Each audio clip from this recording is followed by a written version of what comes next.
In today's video, I am going to teach you how to update Google Chrome to latest version in Windows 10. Begin by opening Google Chrome on your Windows 10 computer. Once the browser is open, look to the top right corner of the window. You will see the More icon, which appears as 3 vertical dots. Click that icon to open the main Chrome menu. After the menu appears, move your pointer down toward the bottom of the list until you see Help. Hover over Help to open the side menu. In that side menu, click About Google Chrome. As soon as the About Google Chrome page opens, Chrome will automatically check for the latest version. You do not need to search manually or press multiple buttons to begin the process. If an update is available, Chrome will start downloading it right away. While the update is downloading, it is best to wait and let Chrome finish the process completely.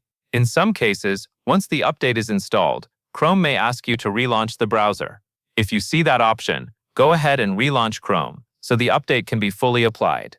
If Chrome is already up to date, the About Google Chrome page will let you know that you are using the latest version. That covers everything you need to know.